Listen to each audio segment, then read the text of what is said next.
Hey guys, what's up? In this tutorial we're going to show you how you can draw a hexagon in Affinity Designer in 2026.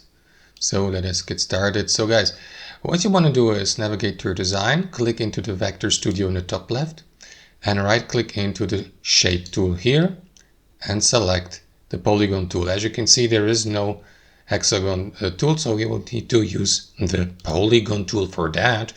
But before you draw your polygon, which has 5 corners, as you can see, make sure that you increase the number of sides here from 5 to 6, because a hexagon has 6 corners or sides. So then start drawing your hexagon, and if you'd like to make it with a perfect hexagon, make sure that you press and hold left shift to draw a hexagon with each side with the same length. Release your left mouse and that's how your hexagon looks like.